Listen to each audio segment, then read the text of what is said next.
wanku salaamay daawade muuqaalkeena maanta waxaan kaga hadli doonaa 13 shay inta ugu badan la weydiiyay barta Google. Koobaad waxa uu noqon doonaa Afghanistan waxa ka dhacay isbedel xoog leh 15 bishii August ee 2021 kadib markii xoogagga Taliban ay gudaha u galeen madaxtooyada dalka Afghanistan markii uu halkaasi uu ka cararay madaxweynaha Ashraf Ghani. Hoggaanka Taliban ayaa si toos ah uga soo dhex hadlay xafiiska madaxweynaha Ashraf Ghani iyadoo si toos ah looga daawanayo daafaha caalamka khaasatan telefishinka Al Jazeera oo ogolaasho uu siiyay hoggaanka Taliban. Haddaba 2001 ayaa ay si toos ah u yimaadeen ciidamada Mareykanku waddanka Afghanistan halkaas ay kula diriirayeen Taliban.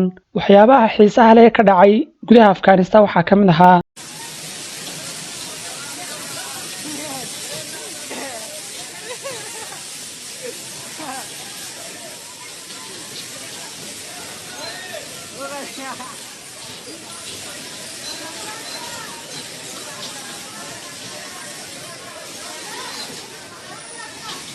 in mar kaliya la waayay quwaddii Mareykanka. Shayga labaad inta badan la weydiiyay waxa uu ahaa COVID vaccine ama COVID-19 vaccine oo ah talaalka xanuunka COVID-19 kaasi oo ka soo bilaabmay waddanka China magaalada Wuhan sanadkii 2019 kuna faafid daafaha adduunka isla markaana xanimay malaayiin qof 2020.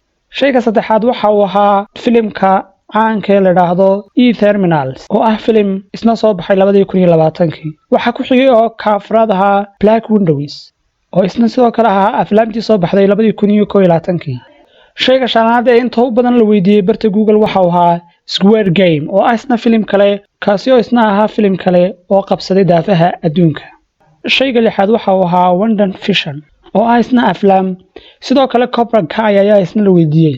Haddaba kooxda inta ugu badan barta Google laga raadiyay sanadkan sii dhamaanay 2021 waxay ahayd kooxda Real Madrid. Real Madrid waa koox ka dhisan waddanka Spain isla markaana ahna qaaday 13 Champions League. Kooxda labaad waxay ahayd Chelsea oo ah koox ka dhisan Premier League ama Ingiriiska khaasatan magaalada London.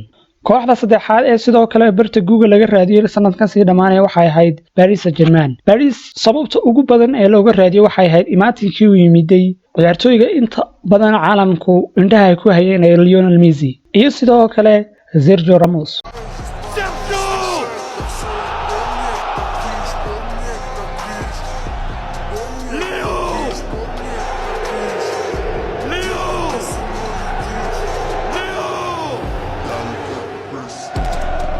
maadaama uu Messi ka yimiday Barcelona